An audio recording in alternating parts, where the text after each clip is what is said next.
Berbicara santai namun tetap penuh makna. Inspirasi dari siapa saja, podcast yang bermanfaat untuk semua. Dari TVRI Sumatera Utara. Santai namun tetap penuh makna. Inspirasi dari siapa saja, podcast yang bermanfaat untuk semua. Dari TVRI Sumatera Utara. Hai, halo Sobat Podcast TVRI Sumatera Utara. Kali ini bersama saya Ika Karin dan kali ini kami kedatangan salah seorang atlet PON karena seperti yang sama-sama kita tahu Euforia PON 2024 kali ini masih terasa karena alhamdulillah kebetulan Sumatera Utara tuan rumah kali ini. Baik, saat ini bersama saya telah ada seorang atlet yang berprestasi dari cabur karate ya? Iya, karate. Mungkin kakak boleh memperkenalkan diri. Halo teman-teman, nama saya Leika Alhumaira Lubis dan saya adalah atlet karate dari Sumatera Utara. Dari Sumatera Ya. Utara. Leika Humaira Lubis. Iya. Sama kita ya. Saya Lubis juga mas. Keluarga rupanya ya. Iya. Oke, Kak Leika sendiri ini sekarang usianya udah berapa?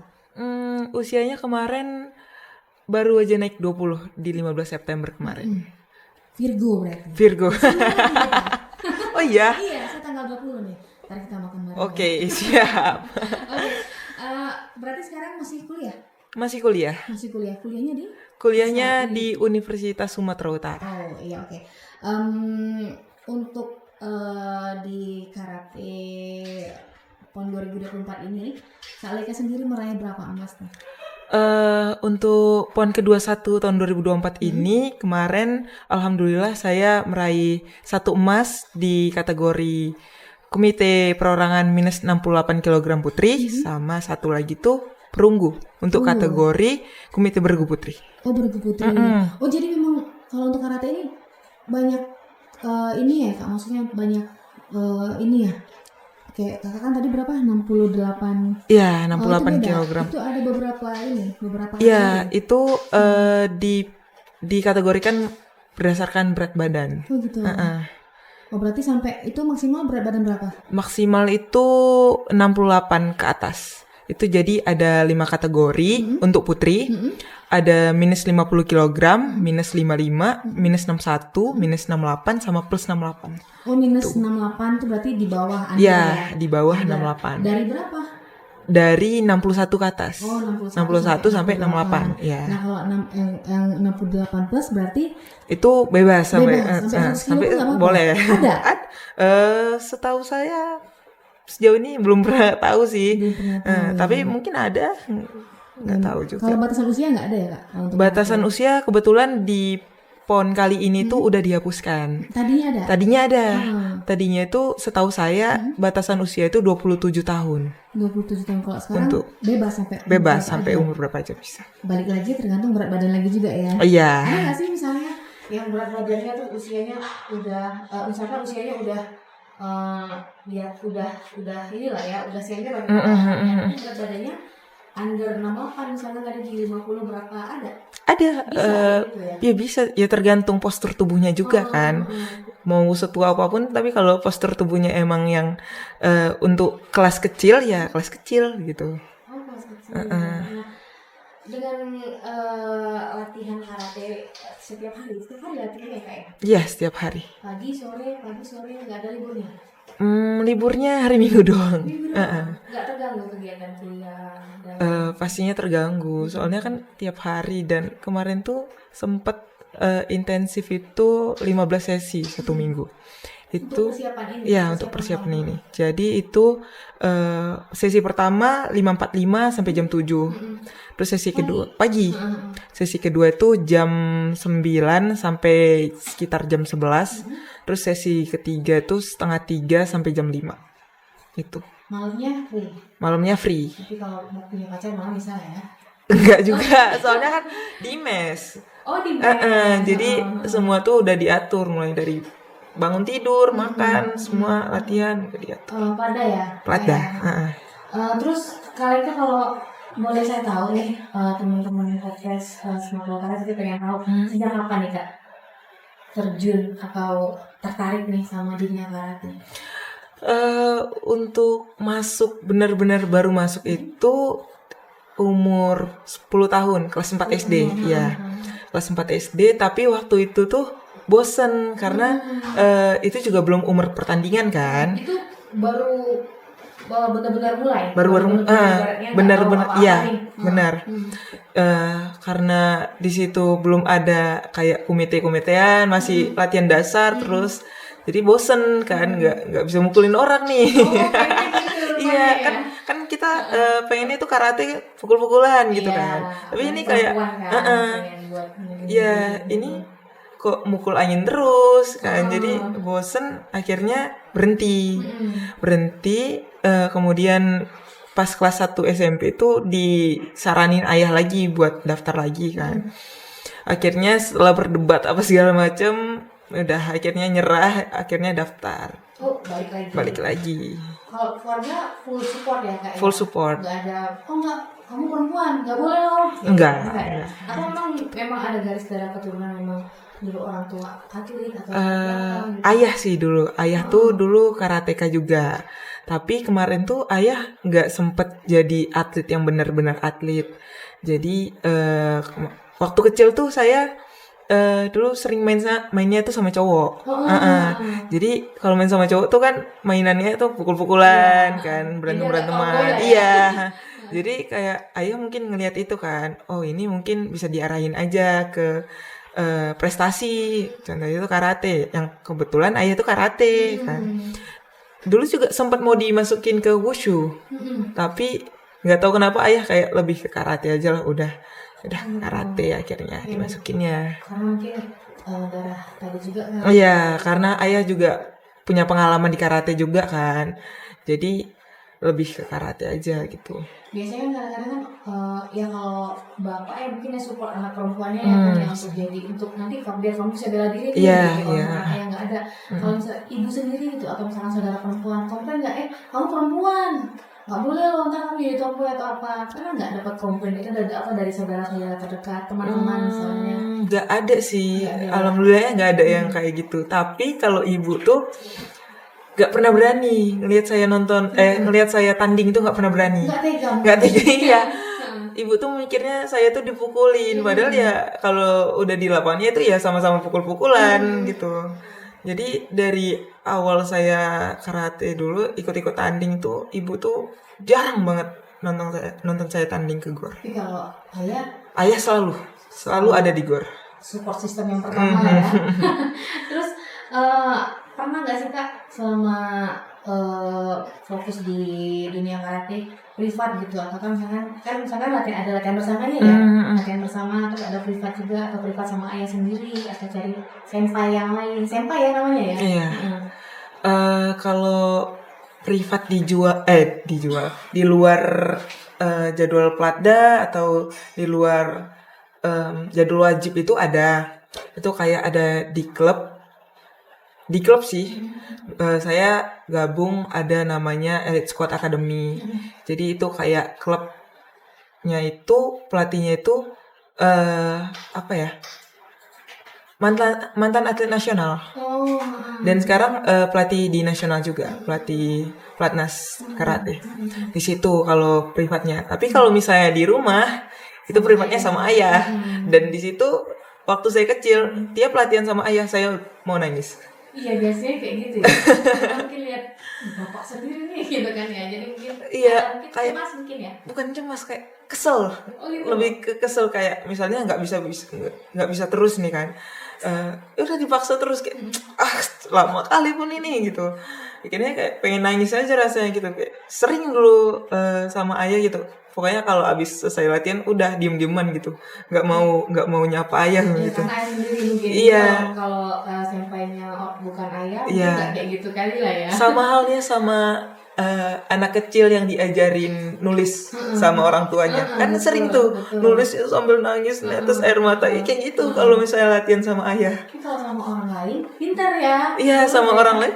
Ya udah, mau diapain aja, mau seberat apapun programnya tuh, ya udah lakuin aja. Tapi kalau misalnya sama ayah sendiri kayak, apalagi kalau sama ayah itu lebih detail. Orangnya ayah tuh detail. Jadi salah dikit aja tuh langsung disuruh ulang. Salah dikit langsung disuruh ulang. Suruh berkali-kali ulang. Jadi takut dosa ya kan? Iya, Iya mau melawan tapi ya mau gimana gitu. Ya udah akhirnya ikutin aja sambil nangis. Sampai selesai. Tapi kan dengan pencapaian yang didapat saat ini kan pasti ayah bangga juga. Iya. Ayah kan pasti wah luar biasa ternyata begini loh, makanya ayah marah-marah kemarin. Iya. Nah, terus kalau untuk anak-anak di bawah umur kan kali Kak, untuk mungkin sobat podcast TVRI juga pengen tahu nih untuk anak-anak di bawah umur nih yang memang belum mengerti bahayanya karate gitu, karena kebetulan saya juga ada pengalaman pribadi, tetangga saya itu belajar karate di usia 6 tahun 7 tahun deh gitu kan, dia privat dan ini juga pernah nggak sih Kak nggak sengaja nih pas main sama sepupu atau sama teman-teman tiba-tiba yang kita dapet nih yang kakak pelajarin selama latihan ngelepasan gitu, nggak sengaja karena terbiasa minum gitu tonjok lah temen atau ketendang atau seperti apa gitu, pernah nggak sih? Kebetulan enggak. Karena di karate itu emang paling ditekankan penguasaan diri. Jadi kalau misalnya ada orang yang bilang kayak ngeri nggak usah temenan sama dia takutnya, malah karateka yang benar-benar karateka itu kalaupun ada misalnya ada perampok nih mau bela diri itu kadang nggak tega. Gitu? Iya kadang kayak mau mukul karena udah ditanamin penguasaan diri, mau mukul full nih ditanamin penguasaan diri tuh jadi kayak ya udahlah colok aja matanya mungkin kayak gitu, kayak lebih penguasaan dirinya lebih ini sih. Tapi sebenarnya perlu juga ya, jadi untuk perempuan ya ketika tahu kasus belakangan ini kan itu perlu sekali untuk membela diri ya. Iya. Cuma pernah nggak sih Kak kepikiran ini agak sedikit melenceng nih? Iya apa pernah tuh? nggak sih kepikiran, ini jago karate ini kan, nanti kalau misalkan dideketin nih misalnya sama laki-laki, dia bukan dari dunia atlet karate juga, aku nggak ada deketin aku, pernah nggak kepikiran kayak gitu Kak? Enggak sih, soalnya itu apa ya, kalau misalnya dia takut berarti emang bukan buat kita gitu. Itu aja sih. Itu aja. Nah terus dari kecil udah karate, terus pernah ada di titik jenuh juga. Nah mungkin titik jenuhnya saat itu kenapa Kak? Saat itu mungkin waktu COVID. 2020 lalu. Iya 2020 sampai 2021 ya. Itu karena kan nggak ada pertandingan sama sekali kan. Nah di situ tuh juga umur saya itu harusnya itu di kategori junior, harusnya di situ lagi naik-naiknya gitu kan. Harusnya ada pertandingan ikut terus, itulah umur untuk menaikkan nama. Jadi kebetulan waktu COVID itu nggak ada pertandingan sama sekali, jadi ya mikir juga latihan ngapain ya, nggak ada event. Jadi nggak ada target gitu loh, itu sih jenuhnya kemarin itu. Terus kalau untuk jenjang karir nih kan, kalau untuk kakak sendiri sekarang udah di apa nih? Platda, Platkot, Platpro? Untuk PON ini kemarin saya bergabung di Platda.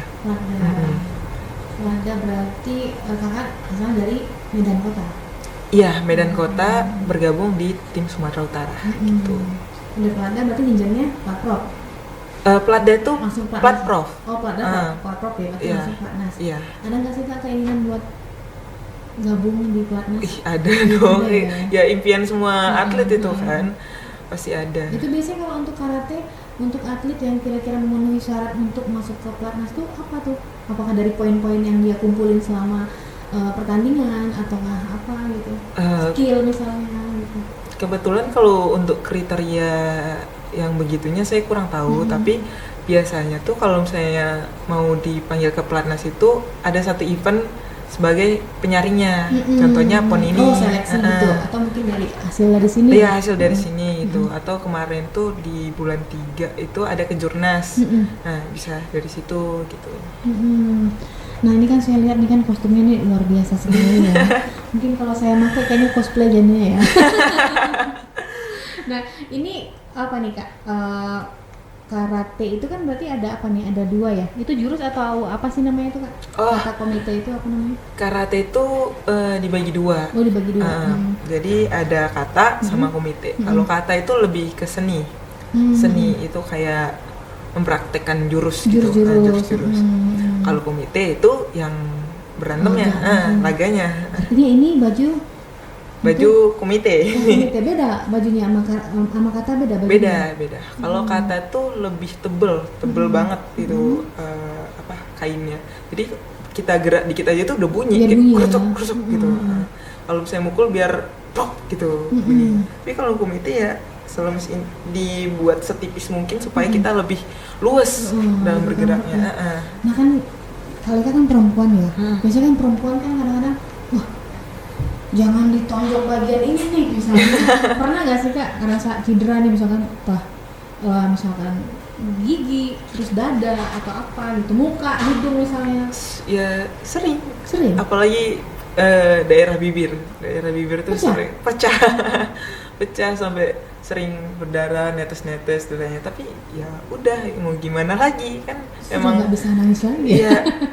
Udah kalau rasa sakitnya sih udah biasa juga kan. Tapi ya udah sering aja sih. Kalau dada juga sering kayak kalau ada yang kelepasan biru dadanya. Oh iya, tapi itu sudah hal yang biasa mungkin ya? Iya, udah biasa. Jadi cedera terparah yang Kakak alami itu ditonjok di bagian bibir aja?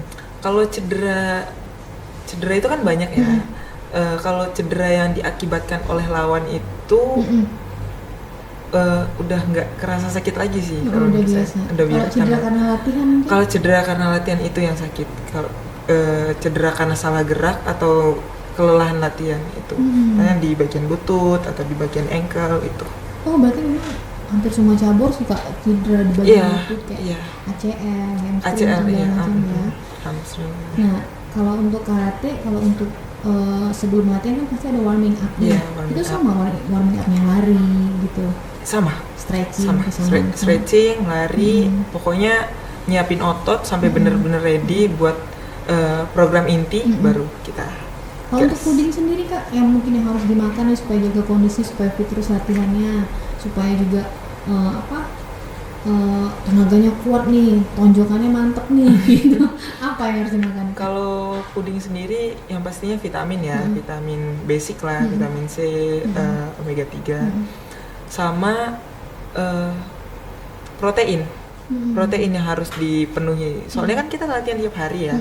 Kalau latihan itu kan berarti merusak otot, mau membentuk otot yang baru yang lebih kuat. Nah kalau misalnya ototnya dirusak tapi asupan proteinnya nggak cukup, ya ototnya rusak terus dong. Makanya yang paling penting itu protein sih. Walaupun semua apapun makan daging, makan ayam harus dimakan tetap. Oh iya. Nah ini kan saya kan lihat dulunya nih, kayaknya cewek tapi sedikit maskulin nih kayaknya. Apakah memang semua atlet karate itu ini karena mungkin gerakannya kayak laki-laki gitu? Enggak juga. Maskulin semua atau memang ada yang feminim? Ada juga kok yang feminim, banyak yang feminim. Ya rata-rata lah. Itu enggak yang maskulin banget, enggak yang feminin banget gitu. Ya biasa aja. Ya seperti cewek pada umumnya. Cuma mungkin untuk bela-beli aja ya. Iya. Nah, kalau untuk tuntutan pekerjaan ya. Tuntutan. Profesionalitasnya.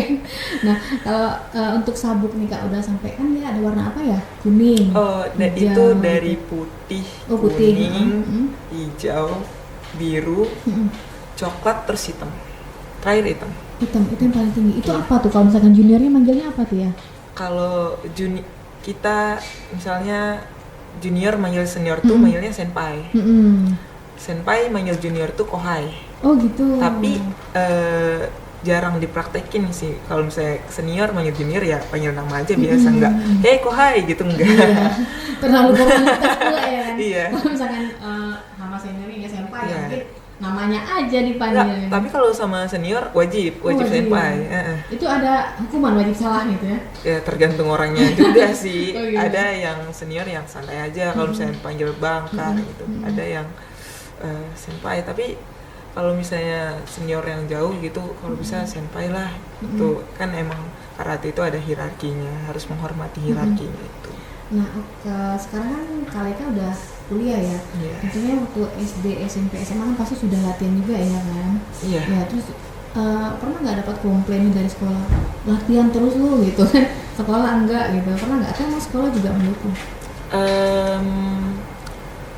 Sekolah pas SMA itu apa ya, nggak dukung juga tapi nggak ngelarang juga, jadi kayak biasa aja gitu. Tapi kalau kampus sekarang itu kebetulan dosen-dosennya itu yang mendukung, sama emang ada program dari fakultas saya, berdasarkan prestasi itu ada kayak konversi SKS-nya, jadi nilainya itu bisa kebantu walaupun nilainya jelek, walaupun nilainya jelek bisa kebantu sama prestasi yang udah diraih itu. Gitu. Karena kan seperti yang kita tahu juga kan kayak atlet-atlet kan kadang-kadang apalagi mereka yang masa-masa kuliah SD, SMP, SMA tuh kadang-kadang terkendala di pendidikan, kadang-kadang sekolahnya nggak mendukung nih, karena kan bagi sekolah 70-30 gitu, kan bagi atlet itu 30-70 kebalikannya ya kan ya. Kadang-kadang di situ sih dilemanya ya kan. Tapi syukurnya sekolahnya mendukung dan akhirnya sekarang udah kuliah ya.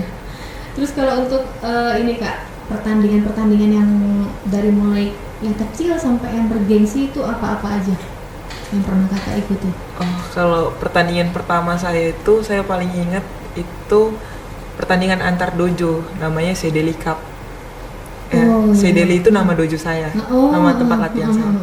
Jadi di Sedeli Cup itu pertandingan pertama saya meraih usia kelas 1 SMP itu, usia 13 tahun. Oh, berarti waktu pertama latihan itu nggak langsung diturunkan ke yang kelas 4 SD itu enggak.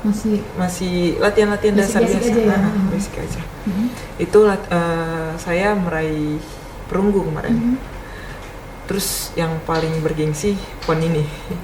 Ya, ini pencapaian tertinggi saya. Kira-kira pengennya kan pengen go internasional nggak? Pengen dong, pengen juga main di SEA Games, di kayak liga-liga WKF gitu, pengen juga main di situ. Ini PON pertama kali ikut langsung dapat emas. Iya, alhamdulillah. Gimana responnya orang tua? Selain bangga sudah pasti ya kan? Iya, pasti bangga. Terus terharu juga sih. Nggak nyangka ya. Nggak ada yang nyangka kalau saya bakal dapat emas. Oh iya. Nah memang kalau pertandingan kayak karate itu kan ada bagan ya?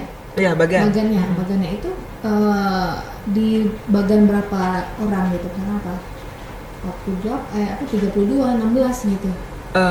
Karena kemarin itu PON ini kan udah melewati babak kualifikasi ya. Jadi hasil dari babak kualifikasi itu diambil 10 orang. Oh, 10 orang. 10 orang peringkat tertinggi.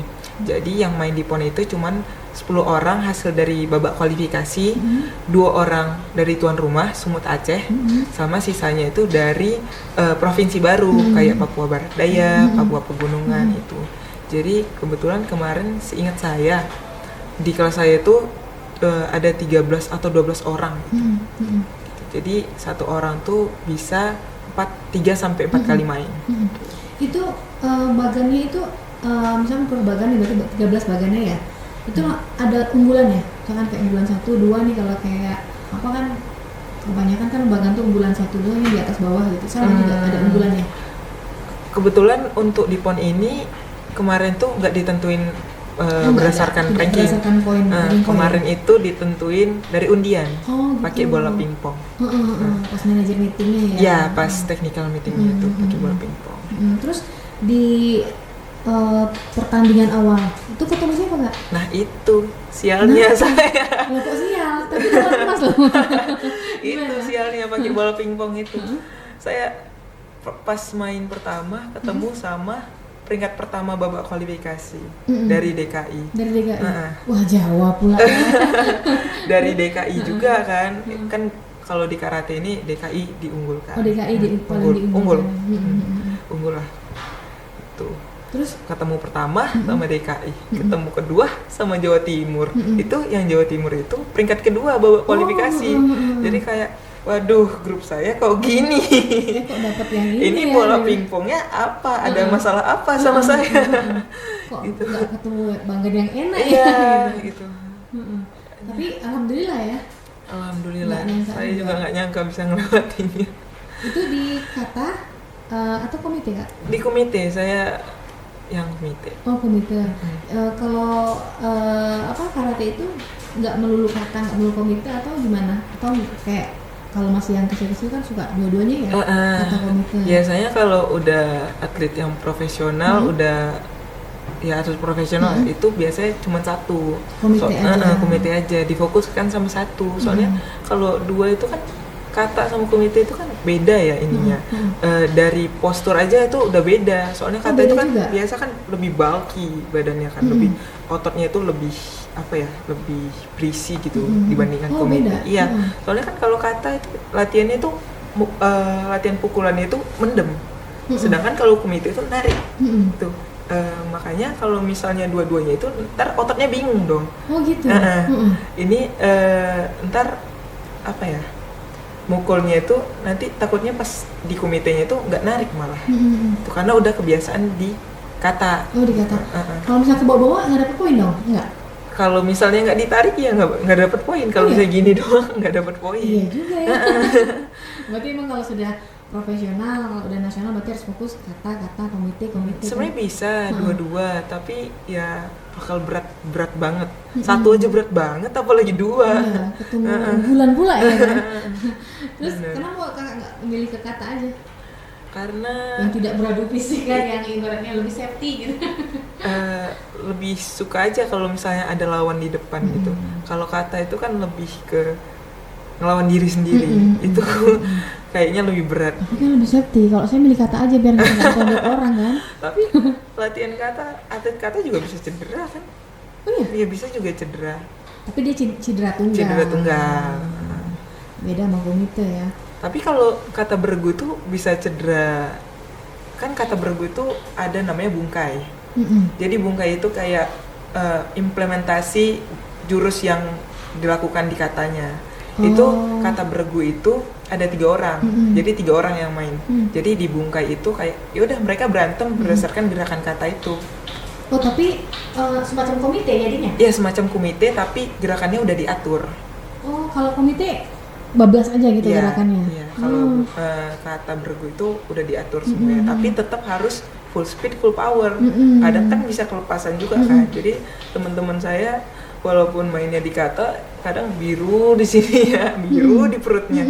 Iya. Kenapa? Mungkin apa lebih ini kuat tenaganya mungkin? Iya, karena kan kata itu emang harus wajib itu lebih eksplosifnya, powernya itu lebih meledak dibandingkan komite. Ya. Tapi kalau kayak kakak kan di komite kan, itu pasti banyak protektor dong yang pakai di badan. Itu apa aja tuh kak? Kalau berdasarkan peraturan WKF itu hand protector, shin untuk tulang kering, sama shin pad buat kaki. Terus ada body protector, sama chest protector untuk cewek. Oh, terus untuk perlindungan bagian kepala? Bagian kepala nggak ada sih, cuman gamsel doang. Itu apa namanya tuh ya? Ada yang kayak itu taekwondo biasa kan, itu gitu. nggak pakai Taekwondo, boxing gitu kan. Kalau karate nggak Saya pakai. nggak tahu namanya apa, tuh saya nggak ngerti. Tapi kalau gamsil perlu ya? Iya perlu. Tapi kalau untuk usia kategori pemula ke bawah itu usia berapa ya? Usia kelas 6 SD ke bawah lah, itu pakai namanya face mask. Iya itu maksud saya tuh, saya nggak tahu namanya apa ya face kan, mask, ada iya. kan ya, yang diikat situ kan? Ya, dipakein Supaya karet. nggak ketonjol kampanye gitu ya. Iya. Itu kalau dari untuk penilaian kak, misalnya kalau kayak bola kan kita tahu nih, ibaratnya mana yang lebih tinggi poinnya itulah pemenangnya. Kayak badminton misalnya 21 berapa yang 21 menangnya gitu. Nah kalau kayak untuk penilaian komite itu dari mana kak? Kalau penilaian komite itu banyak kriterianya sih.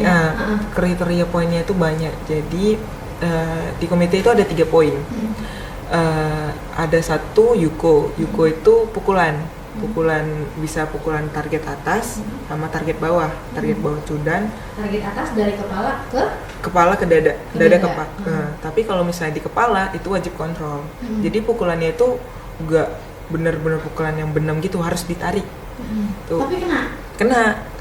Sakit juga. Walaupun pakai protektor tapi tetap sakit juga. Itu yuko. Yang kedua itu wazari, itu poinnya 2. Wazari itu poin tendangan tapi di daerah badan, perut atau punggung. Tuh. Terus yang ketiga itu ada poin ipong. Ipong tuh tendangan ke kepala atau bantingan. Itu paling tinggi poinnya? Paling tinggi. Berapa poinnya? 3. Ipong tuh 3, iya. Kalau yang bagian muka nih, kalau katanya berapa tadi? Kalau pukulan tuh satu, Satu, walaupun di muka satu tetap. walaupun kena masuk gitu ya. Iya. Pernah nggak sih Kak suatu turnamen nih pas pertandingan udah sakit ya kan, badan kita ketonjokan terus kalah, pernah nggak nangis? Kecewa, sedih, aduh gila aku udah kena pukulin deh. Nangisnya bukan karena itu sih, mungkin lebih kayak ke nangisin kalahnya aja, kayak kok bisa kalah gitu, kayak tadi mainnya gak selepas itu, kok seperti waktu latihan iya mungkin ya. kok gitu ya mainnya gitu, lebih nangisin itu sih. Kalau nangisin sakit jarang. Terus saat ini nggak ketemu lagi lah titik jenuhnya untuk menekuni dunia ini ya, dunia karate ya? Ya pasti ada sih, pasti ada fase-fase jenuhnya, tapi mungkin karena udah sering dilewati jadi udah lebih kebiasa buat ngadepin fase jenuh itu. Nah terus mungkin gini Kak, kayak sobat podcast di rumah pengen tahu nih kan kadang-kadang ekonomi orang kan beda-beda kan, keluarga kan ekonomi keluarga beda-beda. Kadang-kadang ada anak yang berprestasi yang pengen banget jadi atlet karate, tidak tersalurkan karena mungkin keterbatasan ekonomi orang tua misalnya. Sementara anak ini punya potensi buat jadi atlet kayak gitu kan. Itu gimana tuh Kak? Apakah tetap bisa latihan walaupun nggak punya biaya, atau kan memang ada yang mengcovernya gitu Kak? Balik lagi ke tempat pelatihannya masing-masing sih, sama ke pelatihnya masing-masing. Jadi ada mungkin pelatih yang apa ya, mau bantu gitu, ada yang nggak mau bantu, ada yang bodo amat gitu. Ya tergantung laki anak itu latihan di mana sih, lebih kayak gitu. Tapi setahu saya kalau misalnya di karate itu misalnya emang kayak keterbatasan ekonomi gitu kan. Kalau di tempat latihan saya itu tetap diizinin latihan. Walaupun nggak bisa bayar uang latihan. Iya, nggak bisa bayar uang latihan, atau dianya juga nggak punya baju latihan, itu dibantu. Kalau di tempat latihan saya, tapi nggak tahu di tempat latihan lain gimana. Karena kan yang namanya atlet kan memang perlu biaya untuk seenggaknya untuk diri dia sendiri, potong baju dan segala macam gitu. Jadi untuk Kak Rera kan Kak Leika ya, Kak Leika kan sekarang posisinya sudah di Plada. Kalau untuk turnamen nasional nih Kak, apa aja yang udah diikutin selain PON? Di kejurnas sih, kejurnas sama open. Ya, ada open juga. Kalau di kejurnas, saya pertama kali debut di kejurnas Forky itu di tahun 2022 di kejurnas Sumatera Barat, Padang. Itu saya meraih perak waktu itu, kalah sama kemarin tuh saya bawa perguruan karena saya juga belum dilirik sama Sumatera Utara kan. Jadi tapi dari tetap bela Medan waktu itu? Enggak, bela perguruan waktu itu. Jadi di sini ya? Perguruannya apa ya? Itu PB. Jadi perguruan ya kok gitu ya. Kayak dari seluruh Indonesia gitu. Atlet-atlet di perguruan itu dari seluruh Indonesia gitu.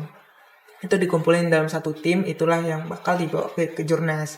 Saya waktu itu membela perguruan dan kalahnya sama anak Sumatera Utara waktu di kejurnas Padang itu. Terus yang kedua saya ikut kejurnas juga di Banten itu tahun 2024 kemarin, bulan Maret.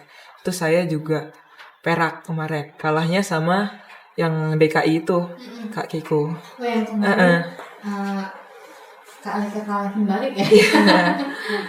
Nah itu, terus yang ketiga itu ada saya ikut open di Jawa Barat di Bandung kemarin, Dastra Mutar International Karate Cup. Itu kemarin saya dapat gold, alhamdulillah waktu itu dapat emas. Terus kemarin ada juga di UNESA, Universitas Negeri Surabaya, itu open juga. Dan di situ dapat emas juga. Udah banyak emasnya ya kan? Saya belum pernah dapat emas karena saya bukan atlet. Oke. Waktu PON kemarin, yang paling berat berarti musuh terberat dan yang bukan ditakutin ya mungkin saingan ya kan? Itu dari DKI itu dari ya? DKI. Dari DKI itu. Kalau untuk, saya pernah dengar nih Kak Ika, Inkanas itu apa ya? Nah, itu namanya perguruan. Itu perguruan Iya, ya. perguruan. Itu kayak apa ya? Ya semacam apa ya? Kayak Kayak ininya lah mungkin ya, dia yang menaungi iya, kelompok ya yang di bawahnya. ya benar-benar yang menaungi dojo-dojo kecil gitu. Oh, dojo namanya. Iya, dojo. Ya. Ini dua Inkanas ini perbedaannya apa? Atau jurus-jurusnya yang berbeda gitu? Kalau untuk Inkai sama Inkanas kebetulan itu satu aliran, satu aliran Sotokan. Jadi nggak banyak yang berbeda kalau Inkai sama Inkanas. Tapi kan perguruan di Indonesia itu nggak cuma Inkai sama Inkanas, banyak. Itu mungkin kayak Inkanas sama Wadokai itu beda aliran, itu yang berbeda. Mungkin gerakan-gerakan dasarnya itu banyak yang berbeda karena Wadokai itu alirannya Wadoryu. Ada juga alirannya Gojukai gitu-gitu, banyak yang lain sebagainya. Kak Leka di mana nih ini ya? Naungannya dojonya di Saya kebetulan Inkanas ya. ya. Aliran saya Sotokan. Terus pernah nggak sih Kak diminta kayak sekolah atau apa untuk Kak ayo dong ngajar ekstrakurikuler gitu? Atau orang nih dari luar, main di luar dong gitu. Nanti saya gini gitu. Kalau di ini sih di kampus saya mungkin bukan ngajar ya, mungkin lebih ke latihan bersama sama anak-anak UKM karate di USU. Itu sih. Kayak yang giring. Nggak ngajar juga, lebih ke latihan bersama sih. Soalnya kan ya gitu lah. Terus kayak saya mau tanya nih, kalau misalnya perempuan kan suka bulanan ya, itu mengganggu nggak kira-kira pas lagi dapet nih, kan gerakannya luar biasa nih, kira-kira mengganggu gerakan atau apa? Kalau itu sudah pasti mengganggu yang namanya perempuan ya, itu sudah tidak kita ragukan lagi. Kalau dari gerakannya, gerakan perempuan mengganggu nggak sih? Ganggu sih jujur, apalagi kalau lagi dapet yang sakit kan, pegel apa segala macam kan, kalau lagi datang bulan kan juga kaki ke bawah udah lemes banget kan, itu kalau misalnya kayak ngelakuin gerakan itu udah gak ada tenaga biasanya kalau misalnya lagi datang bulan. Itu memang kalau misalkan atlet karate perempuan harus ketemu sama atlet perempuan juga? Iya. Itu nggak pernah ada yang ditemuin sama laki-laki? Kalau pertandingan nggak pernah, tapi kalau latihan pasti sering. Oh iya? Iya. Nggak ada takut-takutnya lah ya sama sekali ya? Kadang takut juga sih, soalnya kan kalau karate kumite cowok tuh lebih lebih kasar ya mainnya, lebih lebih luas, kasar bukan kasar sih, lebih keras mainan daripada cewek. Tapi ya kalau misalnya lagi latihan ya mau gimana pun harus dihadapin dong. Terus mungkin sobat podcast TVRI di rumah pengen tahu nih, mungkin ada anaknya, keponakannya, saudaranya yang kayak pengen nih ikutin jejaknya Kak Leka nih biar bisa dapat emas juga khususnya buat Sumatera Utara nih. Kira-kira langkah awal yang harus dilakukan apa nih? Langkah awal pastinya masuk karate dulu. Masuk karate, terus yang paling penting ikutin jadwal latihan sih. Jangan kayak males dikit langsung gak latihan gitu. Kayak tetap aja latihan, mau gimana pun ceritanya, mau nggak ada event, mau kayak ya misalnya kalah satu pertandingan langsung gak mau latihan lagi, langsung kayak merasa sia-sia. Itu nggak sia-sia gitu, tetap aja latihan lagi. Karena karate itu nggak cuman saat itu doang, karate itu panjang, perjalanan karir ke atas tuh bakal panjang. Jadi jangan gara-gara satu pertandingan itu langsung nganggep dunia itu kiamat, enggak. Ya udah, bangkit lagi, evaluasi lagi, coba lagi, itu aja sih. Pasti bisa lah ya. Soalnya saya juga dulu waktu zaman junior dulu, kadet junior itu tuh gak pernah dapet emas. Harus perunggu terus. Jadi ayah saya tuh pernah bilang saya spesialis perunggu. Oh ya. Spesialis perunggu, spesialis runner up, karena saya nggak pernah nyentuh emas dulu. Oh gitu. Iya. Jadi ini emas pertama? Kalau secara nasional, pertandingan nasional yang bertaraf itu ini emas pertama. setelah PON ini next eventnya mau kemana nih Kak? Kan biasanya ada kalender eventnya ya, setelah PON nanti mungkin ada jurnas atau apa. Nextnya setelah ini persiapannya untuk kemana lagi? Mungkin ini paling deket itu ke Kejurnas perguruan dulu. Oh, perguruan. Kejurnas perguruan. Baru nanti nunggu dipanggil dari Platnas sih buat ikut TC Platnas buat SEA Games 2025. Tapi itu pastinya juga diseleksi lagi. Luar biasa kalau masuknya, bukan hanya membela Sumatera Utara tapi Indonesia ya. Iya. Terus kalian kan sebagai anak muda yang usianya juga baru 20 tahun, kira-kira untuk sobat podcast di rumah ada nggak sih motivasinya supaya sobat podcast lebih semangat, lebih motivasi apa sih yang bisa kalian berikan untuk Saya nggak jago ngasih motivasi gitu, tapi ada satu tulisan di tempat latihan saya, di dojo saya tuh, kayaknya senior saya yang buat itu. Itu berlatihlah seperti kamu tidak pernah menang, dan bertandinglah seperti kamu tidak pernah kalah. Itu yang saya tanam nih. Berlatih seperti saya tidak pernah menang. Itu yang ngebuat saya kalau latihan tuh kayak ngerasa kurang terus itu yang penting. Bener itu juga kata ayah saya. Emang waktu kecil itu emang ditakdirkan dapat perunggu itu bukan tanpa alasan. Dapat perunggu terus bukan tanpa alasan. Itu supaya nggak merasa puas. Gitu. Supaya tetap naik lagi, tetap berusaha buat naik terus gitu. Iya. Prosesnya lah ya. Proses. Oke, Kak, terima kasih untuk hari ini. Bincang-bincangnya motivasi juga buat teman-teman podcast TKRI Sumatera Utara. Sama-sama. Oke, baik, sobat TKRI Sumatera Utara. Akhirnya berakhirlah juga obrolan kita kali ini di podcast TKRI Sumatera Utara. Kita ketemu lain waktu. Terima kasih, saya Ika Karin. Podcast yang bermanfaat untuk semua dari